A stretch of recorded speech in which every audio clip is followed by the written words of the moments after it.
신라시대 한반도에는 수많은 고승들이 있었습니다. 그 중에서도 원효 대사는 가장 독창적이고 파격적인 삶을 살았던 인물로 기억됩니다. 그는 단순히 불교 교리를 전파한 학생이 아니라 민중 속으로 들어가 부처님의 가르침을 실천했던 진정한 보살이었습니다. 원효 대사는 서기 617년 지금의 경상북도 경산 지역에서 태어났습니다. 그의 속성은 설씨였고 어린 시절 이름은 서당 또는 신당이라고 전해집니다. 어린 시절부터 총명했던 원효는 일찍이 출가하여 불법을 공부하기 시작했습니다. 당시 신라는 삼국 통일을 향해 나아가던 시기였고 불교는 국가의 정신적 지주로 자리 잡고 있었습니다. 젊은 시절의 원효는 학문에 대한 열정이 대단했습니다. 그는 당시 최고의 학문의 중심지였던 당나라로 유학을 떠나기로 결심합니다. 함께 동행한 이는 의상대사였습니다. 두 사람은 훗날 신라 불교를 양대 산맥으로 이끌 거목이 될 인물들이었습니다. 첫 번째 입당 시도는 실패로 돌아갔습니다. 두 승려가 고구려 국경을 넘으려 하자 고구려 군사들에게 간첩으로 오해받아 체포되었기 때문입니다. 며칠간 감옥에 갇혀있던 그들은 간신히 풀려나 신라로 돌아올 수밖에 없었습니다. 그러나 원효와 의상은 포기하지 않았습니다. 몇 년 후인 661년 두 사람은 다시 한번 당나라로 향하는 길에 올랐습니다. 이번에는 바닷길을 이용하기로 했습니다. 당항성에서 배를 타기 위해 기다리던 어느 날 밤 그들에게 평생을 바꿀 사건이 일어났습니다. 날이 저물고 비가 내리기 시작했습니다. 두 승려는 서둘러 비를 피할 곳을 찾았습니다. 어둠 속에서 간신히 찾은 곳은 작은 토굴이었습니다. 지친 몸을 누인 원효는 한밤중에 목이 말라 잠에서 깼습니다. 손을 더듬어 물을 찾던 그는 바가지에 담긴 물을 발견했습니다. 갈증을 느끼던 원효는 그 물을 벌컥벌컥 들이켰습니다. 시원하고 달콤한 물이었습니다. 원효는 다시 편안히 잠들었습니다. 그런데 다음날 아침 눈을 뜬 원효는 경악을 금치 못했습니다. 어젯밤 자신들이 묵었던 곳은 토굴이 아니라 고분, 즉 무덤이었던 것입니다. 그리고 자신이 마셨던 달콤한 물은 바가지에 담긴 맑은 물이 아니었습니다. 그것은 해골 바가지에 고인 썩은 빗물이었습니다. 어젯밤에는 그토록 달고 시원했던 물이 아침에 보니 구역질이 나는 더러운 물이었던 것입니다. 원효는 그 순간 크게 깨달았습니다. 물 자체가 변한 것이 아니었습니다. 물은 어제나 오늘이나 똑같은 물이었습니다. 변한 것은 오직 자신의 마음이었습니다. 어둠 속에서 모를 때는 달게 마셨던 물이 그것이 해골 바가지의 물임을 알고 나니 역겹게 느껴진 것입니다. 원효는 그 자리에서 외쳤습니다. 일체유심조. 모든 것은 오직 마음이 지어낸 것이라는 뜻입니다. 부처님께서 말씀하신 삼계가 오직 마음이요 만법이 오직 식일 뿐이라는 진리를 온몸으로 깨달은 것입니다. 마음이 만들어내지 않는 것이 세상에 무엇이 있겠습니까? 이 깨달음을 얻은 원효는 의상에게 말했습니다. 마음 밖에 따로 법이 없는데 무엇 때문에 바깥에서 구하겠는가? 진리는 멀리 당나라에 있는 것이 아니라 바로 이 마음 속에 있다는 것을 깨달은 것입니다. 원효는 더 이상 당나라로 갈 필요가 없다고 생각했습니다. 의상은 홀로 당나라로 건너가 화엄의 대가가 되었고 원효는 신라로 돌아와 자신만의 독특한 불교 사상을 펼치기 시작했습니다. 이것이 바로 유명한 해골물 이야기입니다. 이 일화는 단순한 전설이 아니라 원효 사상의 핵심을 보여주는 중요한 사건입니다. 해골물 사건 이후 원효의 삶은 완전히 달라졌습니다. 그는 더 이상 형식적인 계율과 사찰의 틀에 매이지 않았습니다. 원효는 승복을 벗고 거리로 나섰습니다. 그는 소성거사라는 이름으로 민중 속에서 살기 시작했습니다. 원효의 파격적인 행보는 여기서 그치지 않았습니다. 어느 날 원효는 길을 가다가 광대들의 공연을 보게 되었습니다. 그곳에서 박을 이용한 악기 연주를 보고 깊은 감명을 받았습니다. 원효는 큰 박을 구해 화엄경의 내용을 담은 노래를 만들었습니다. 그가 만든 노래가 바로 무예가입니다. 무예란 걸림이 없다는 뜻입니다. 원효는 이 큰 박을 들고 거리를 다니며 노래를 불렀습니다. 누가 자기를 알건 모르건 부처님의 가르침을 전하기 위해 춤추고 노래했습니다. 당시 승려로서 이런 행동은 상상할 수 없는 일이었습니다. 엄격한 계율을 지키고 수행에만 전념해야 하는 승려가 거리에서 노래하고 춤을 춘다는 것은 파괴 행위로 여겨질 수 있었습니다. 그러나 원효는 개의치 않았습니다. 원효가 무예가를 부르며 다닌 곳은 사찰이 아니라 술집과 시장이었습니다. 불교에 관심이 없는 평범한 백성들이 모이는 곳이었습니다. 그는 그곳에서 어려운 불교 용어 대신 쉬운 말로 노래와 춤으로 부처님의 가르침을 전했습니다. 사람들은 처음에는 이상하게 여겼지만 점차 원효의 노래에 귀를 기울이기 시작했습니다. 그의 노래는 단순했지만 깊은 진리를 담고 있었습니다. 화엄의 심오한 교리가 민중의 언어로 번역되어 전해진 것입니다. 원효는 이렇게 말했습니다. 부처의 가르침은 높은 곳에만 있는 것이 아니다. 그것은 일상의 삶 속에 평범한 사람들의 마음 속에 있다.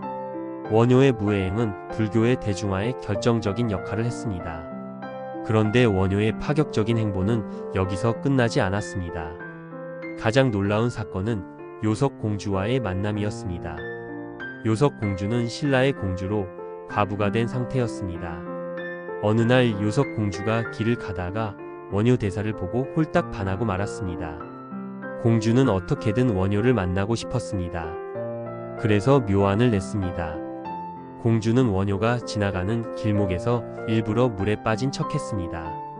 원효는 물에 빠진 공주를 구해주었고 이것이 인연이 되어 두 사람은 가까워지게 되었습니다. 원효와 요석 공주의 관계는 당시로서는 엄청난 파문을 일으켰습니다. 승려가 환속하지 않은 채로 여인과 관계를 맺는다는 것은 상상할 수 없는 일이었기 때문입니다. 그러나 원효는 이것조차 무예행의 일부로 받아들였습니다. 두 사람 사이에서 아들이 태어났습니다. 바로 설총입니다. 설총은 훗날 신라의 대학자가 되어 이두를 집대성하고 유학을 발전시킨 인물입니다. 원효는 아들의 이름을 설총이라 지었는데 이는 새로운 씨앗을 뿌린다는 뜻이었습니다. 많은 사람들이 원효를 비난했습니다. 어떻게 고승이라는 사람이 계율을 어기고 세속의 욕망에 빠질 수 있느냐는 것이었습니다. 그러나 원효는 전혀 동요하지 않았습니다. 그는 형식적인 계율보다 더 중요한 것이 있다고 믿었습니다. 원효가 보기에 진정한 수행은 산속 사찰에만 있는 것이 아니었습니다. 세속의 삶 속에서 평범한 사람들과 함께 하면서도 부처의 마음을 잃지 않는 것, 그것이 진정한 수행이었습니다. 이것이 바로 원효가 추구한 무예행의 정신이었습니다. 원효는 요석 공주와의 관계를 통해 또 하나의 중요한 메시지를 전하고자 했습니다. 그것은 모든 인간의 평등입니다. 승려라고 해서 특별히 높은 존재가 아니며 속인이라고 해서 낮은 존재가 아닙니다. 모든 사람에게는 부처가 될 수 있는 불성이 있습니다. 원효의 이러한 행보는 당시 귀족 중심의 불교를 민중의 불교로 바꾸는 데 큰 역할을 했습니다. 그는 불교가 일부 귀족과 지식인의 전유물이 아니라 모든 사람이 접근할 수 있는 보편적인 가르침이어야 한다고 믿었습니다. 원효의 사상을 이해하기 위해서는 그의 저수를 살펴볼 필요가 있습니다. 원효는 평생 100여 권이 넘는 저수를 남겼다고 전해집니다. 비록 대부분이 전해지지 않지만 남아있는 저술만으로도 그의 사상의 깊이를 충분히 알 수 있습니다. 원효 사상의 핵심은 화쟁입니다. 화쟁이란 다툼을 화해시킨다는 뜻입니다. 당시 불교는 여러 종파로 나뉘어 서로 자신의 교리가 옳다고 주장하며 다투고 있었습니다. 대승불교와 소승불교가 대립했고 대승불교 안에서도 여러 학파가 경쟁했습니다. 원효는 이러한 대립과 갈등이 부처님의 본뜻이 아니라고 생각했습니다. 부처님께서 여러 가지 가르침을 설하신 것은 중생의 근기가 다양하기 때문입니다. 어떤 가르침이 절대적으로 옳고 다른 가르침이 절대적으로 그르다고 할 수 없습니다. 원효는 모든 교리가 나름의 가치와 의미를 가지고 있다고 보았습니다. 마치 산을 오르는 길이 여러 갈래인 것처럼 깨달음에 이르는 길도 여러 가지입니다. 중요한 것은 어느 길을 택하느냐가 아니라 그 길을 통해 진정으로 깨달음에 이르느냐입니다.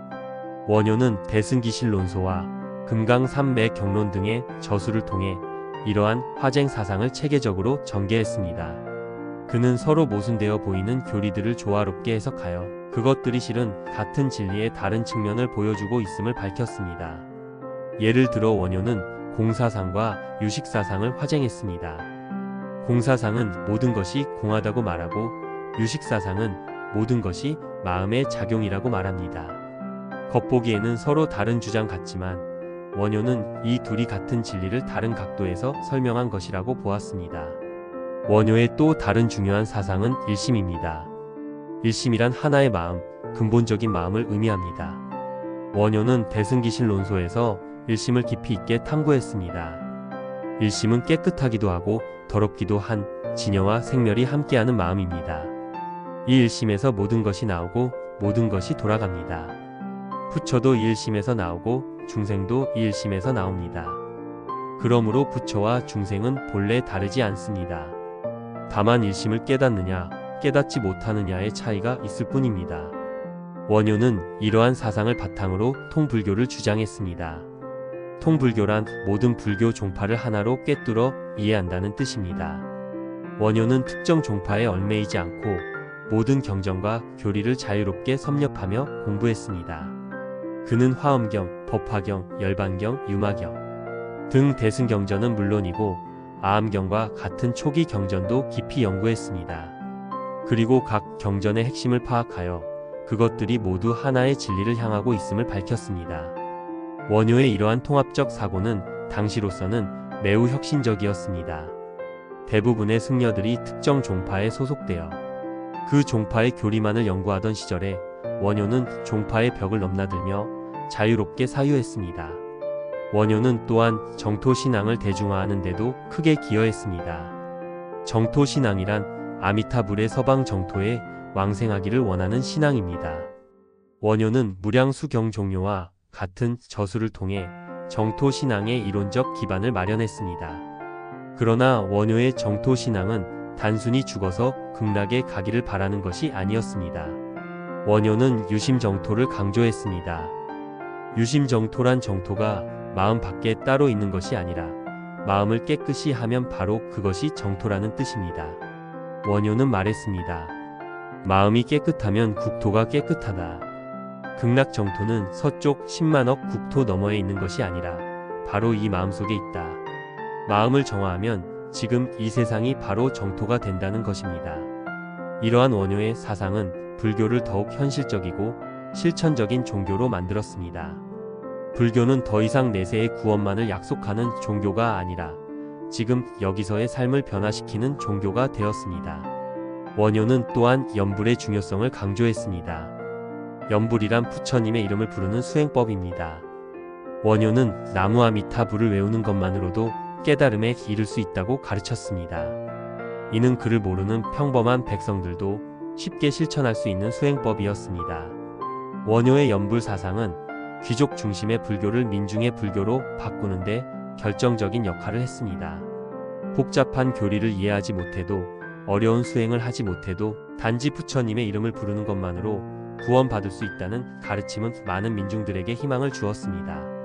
원효는 직접 민중 속으로 들어가 이러한 가르침을 전파했습니다. 그는 도시와 시골을 가리지 않고 다니며 만나는 모든 사람에게 염불을 가르쳤습니다. 그의 무예가는 바로 이러한 염불 전파의 수단이었습니다. 원효의 또 다른 중요한 업적은 미타찬을 지은 것입니다. 미타찬은 아미타불을 찬탄하는 노래입니다. 이 노래는 아름다운 문장으로 아미타불의 공덕을 칭송하면서도 그 안에 깊은 교리를 담고 있었습니다. 미타찬은 후대에 널리 유행하여 많은 사람들이 외우고 불렀습니다. 이를 통해 정토신앙은 신라 사회에 깊이 뿌리 내렸습니다. 원효 이후 신라에서는 정토신앙이 크게 융성하여 불교 신앙의 중요한 축을 이루게 되었습니다. 원효는 금강산매경론이라는 중요한 저술도 남겼습니다. 금강산매경은 신라에서 편찬된 경전으로 추정되는데 원효는 이 경전의 주석을 달아 그 의미를 밝혔습니다. 이 저술은 원효 사상의 정수를 보여주는 작품으로 평가받습니다. 금강산매경론에서 원효는 열애장 사상을 깊이 있게 다루었습니다. 열애장이란 모든 중생이 본래 가지고 있는 부처의 성품입니다. 중생이 번뇌에 덮여 있지만 그 안에는 여전히 깨끗한 부처의 성품이 있다는 것입니다. 원효는 말했습니다. 중생과 부처는 본래 둘이 아니다. 다만 무명의 구름이 덮여 있어 본래의 밝음을 보지 못할 뿐이다. 무명의 구름을 걷어내면 누구나 부처가 될 수 있다. 이것이 원효가 전하고자 한 희망의 메시지였습니다. 원효의 이러한 사상은 당시 신분제가 엄격했던 신라 사회에서 큰 의미를 가졌습니다. 신분이 낮은 사람도 부처가 될 수 있다는 가르침은 많은 이들에게 위로와 용기를 주었습니다. 불교는 단순히 내세의 구원을 약속하는 종교가 아니라 현실의 차별과 억압에 맞서는 정신적 무기가 되었습니다. 원효는 또한 팔관회와 같은 불교 행사를 통해 민중 불교를 실천했습니다. 팔관회는 왕실과 귀족, 그리고 일반 백성들이 함께 모여 부처님께 공양을 올리는 행사였습니다. 원효는 이러한 행사에 적극 참여하여 불교가 모든 계층을 아우르는 종교임을 보여주었습니다. 원효의 파격적인 행보는 때로 오해를 받기도 했습니다. 어떤 사람들은 그를 파괴승이라고 비난했고 어떤 사람들은 그의 행동을 이해하지 못했습니다. 그러나 원효는 개의치 않았습니다. 그는 자신이 옳다고 믿는 길을 묵묵히 걸어갔습니다. 원효는 형식보다 내용을, 겉모습보다 본질을 중시했습니다. 그는 승복을 입고 사찰에 앉아있는 것만이 수행이 아니라고 생각했습니다. 진정한 수행은 어디서 무엇을 하든 부처의 마음을 잃지 않는 것이었습니다. 원효의 삶 자체가 하나의 큰 가르침이었습니다. 그는 말로만 가르친 것이 아니라 자신의 삶 전체를 통해 불교의 진리를 보여주었습니다. 해골물 일화에서 보듯이 그는 깨달음을 몸소 체험하고 실천한 인물이었습니다. 원효는 분황사라는 절에 머물기도 했습니다. 분황사는 신라의 대표적인 사찰 중 하나였는데 원효는 이곳에서 많은 저술 활동을 했습니다. 그러나 그는 사찰에만 머물지 않았습니다. 그는 끊임없이 밖으로 나가 민중과 함께 했습니다. 원효가 활동하던 시기는 신라가 삼국 통일을 이루고 전성기로 나아가던 때였습니다. 그러나 전쟁과 통일 과정에서 많은 사람들이 고통받았습니다. 원효는 이러한 고통받는 민중들에게 위로와 희망을 주고자 했습니다. 원효는 특히 전쟁으로 가족을 잃은 사람들, 가난으로 고통받는 사람들, 병으로 신음하는 사람들을 찾아다녔습니다. 그는 그들과 함께 울고 웃으며 부처님의 자비를 전했습니다. 원효에게 불교는 단순한 철학이나 이론이 아니라 고통받는 이들을 위로하는 실천적 가르침이었습니다. 원효의 가르침 중에는 섭론종의 영향도 보입니다. 섭론종은 섭대승론을 중심으로 한 불교 종파로 유식 사상을 기반으로 합니다. 원효는 이러한 섭론종의 교리를 깊이 연구하여 자신의 사상 체계에 통합했습니다. 그러나 원효는 어느 한 종파에 매이지 않았습니다. 그는 섭론종의 교리도 받아들이고 화엄의 교리도 받아들이고 정토의 교리도 받아들였습니다. 모든 가르침에서 좋은 점을 취하여 자신만의 독특한 불교 사상을 완성했습니다. 원효는 신문화 쟁론이라는 저술도 남겼다고 전해집니다. 비록 현재는 전하지 않지만 이 책은 당시 불교계의 10가지 중요한 논쟁을 다루며 화쟁의 방법으로 해결하고자 한 작품이었을 것으로 추정됩니다. 원효의 화쟁 정신은 오늘날에도 큰 의미를 가집니다.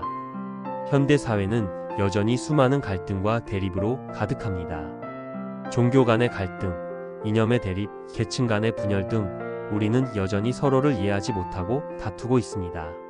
원효는 이러한 갈등을 해결하는 방법을 보여줍니다. 그것은 상대를 무조건 부정하는 것이 아니라 상대의 입장을 이해하고 인정하는 것입니다. 서로 다른 주장이 모두 나름의 진리를 담고 있음을 인정할 때 비로소 진정한 화해와 통합이 가능합니다. 원효의 삶에서 또 하나 주목해야 할 점은 그의 자유로움입니다. 그는 어떤 틀에도 갇히지 않았습니다. 승려의 신분이라는 틀, 사찰이라는 공간의 틀, 특정 종파라는 사상의 틀, 이 모든 것을 넘어섰습니다. 그러나 원효의 자유는 방종이 아니었습니다. 그것은 진리에 대한 깊은 통찰에서 나온 자유였습니다. 형식에 얽매이지 않았지만 부처님의 근본 가르침은 절대 놓치지 않았습니다. 자비와 지혜라는 불교의 핵심은 항상 그의 삶의 중심에 있었습니다. 원효는 이심전심의 가르침도 실천했습니다. 이심전심이란 마음에서 마음으로 전한다는 뜻입니다. 진리는 언어와 문자로만 전해지는 것이 아닙니다. 때로는 말 없는 가르침이 더 큰 깨달음을 줄 수 있습니다. 원효의 무회행 자체가 하나의 이심전심이었습니다.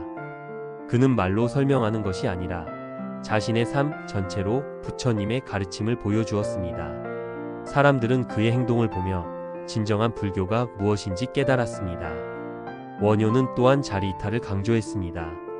자리이탈한 자신을 이롭게 하고 남을 이롭게 한다는 뜻입니다. 진정한 깨달음은 혼자만의 해탈이 아니라 모든 중생과 함께 이루는 것입니다. 이것이 바로 대승불교의 보살도입니다. 보살은 자신의 깨달음에 만족하지 않고 중생을 구제하기 위해 세상에 남아 활동하는 존재입니다. 원효는 바로 이러한 보살의 삶을 살았습니다. 원효가 산속에 응거하지 않고 세상으로 나온 이유도 여기에 있습니다. 그는 혼자만의 평화가 아니라 모든 이와 함께하는 평화를 원했습니다. 그래서 그는 가장 고통받는 이들이 있는 곳으로 찾아갔습니다. 원효의 아들 설총 이야기도 빼놓을 수 없습니다. 원효는 설총을 훌륭하게 교육했습니다. 설총은 어려서부터 아버지에게 불교와 유교를 배웠습니다. 원효는 불교만을 가르친 것이 아니라 유교의 가르침도 함께 전했습니다. 이것은 원효의 통합적 사고를 보여주는 또 하나의 예입니다. 원효에게는 불교와 유교가 서로 대립하는 것이 아니었습니다. 모두 사람을 바르게 이끄는 가르침이었습니다. 중요한 것은 어떤 가르침이냐가 아니라 그것을 통해 어떻게 살아가느냐였습니다. 설총은 아버지의 가르침을 받들어 훌륭한 학자가 되었습니다. 그는 화왕계라는 작품을 남겼는데 이는 우화를 통해 왕에게 간언하는 내용입니다. 설총은 또한 이두를 정리하여 한문을 우리말로 표기하는 방법을 체계화했습니다. 설총의 업적을 보면 원효의 교육관을 알 수 있습니다. 원효는 아들이 단순히 불경을 외우는 승려가 되기를 원하지 않았습니다. 그는 아들이 넓은 학식을 갖추고 세상에 도움이 되는 사람이 되기를 바랐습니다. 원효가 환속하지 않은 채 아들을 낳고 키운 것도 깊은 의미가 있습니다. 그는 승려와 속인의 경계를 허물고자 했습니다. 승려라고 해서 반드시 독신으로 살아야 하는 것은 아니며 가족을 가지고 살아도 부처님의 가르침을 실천할 수 있다는 것을 보여준 것입니다. 물론 이것은 당시로서는 매우 파격적인 생각이었습니다. 그러나 원효는 형식보다 본질을 중시했습니다. 독신 계율을 지키는 것이 중요한 것이 아니라 자비와 지혜의 마음을 지키는 것이 중요하다고 생각했습니다. 원효는 말년에도 여전히 활발한 활동을 계속했습니다. 그는 혈사라는 절에서 머물며 저술 활동에 몰두했다고 전해집니다. 혈사는 피의 절이라는 뜻인데 이 절의 이름에 얽힌 이야기가 있습니다. 원효가 이 절에서 머물 때 어느 날 벽에서 피가 흘러나왔다고 합니다. 사람들이 놀라 벽을 뜯어보니 그 안에 관음보살상이 있었습니다.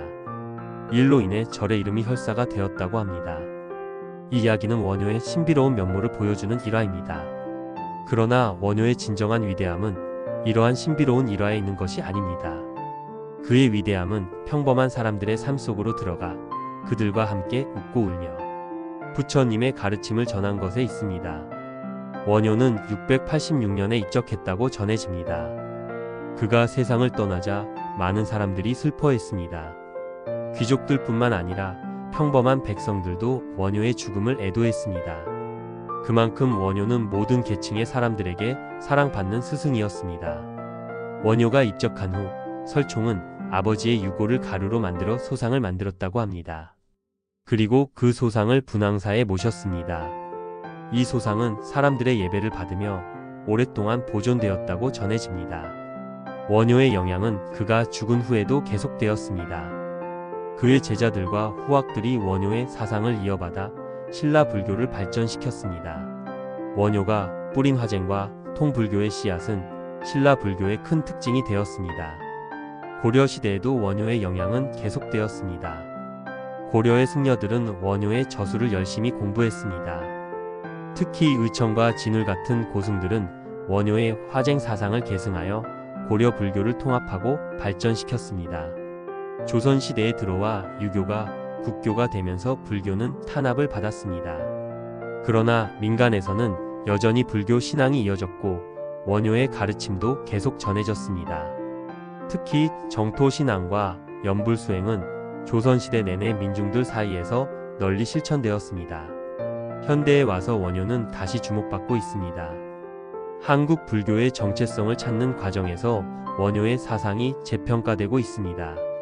특히 원효의 화쟁 사상은 갈등과 대립이 심한 현대 사회에 중요한 메시지를 던져줍니다. 원효의 무예행도 현대적 의미로 재해석되고 있습니다. 종교가 형식과 제도에 갇혀 생명력을 잃어가는 오늘날 원효의 자유롭고 창조적인 종교 실천은 많은 시사점을 줍니다.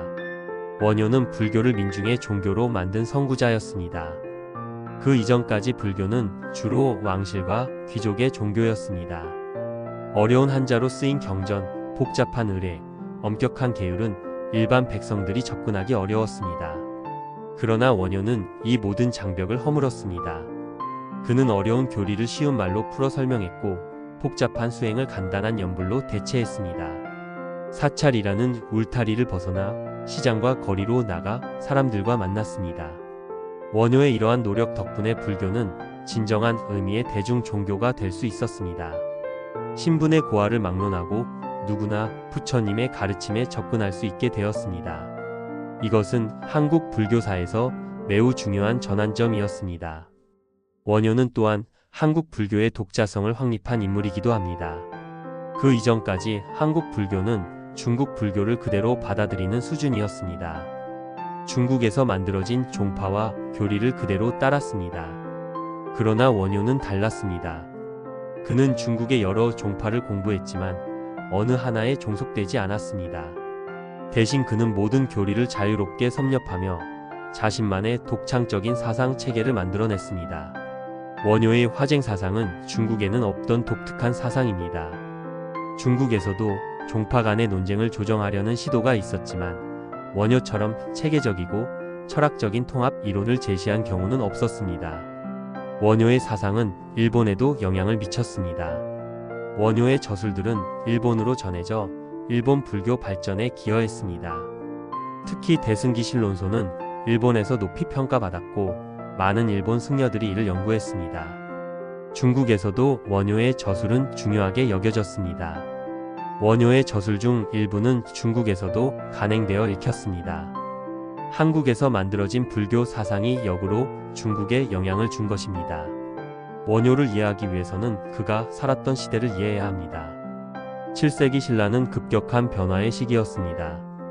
백제와 고구려를 멸망시키고 삼국을 통일했지만 그 과정에서 많은 사람들이 고통받았습니다.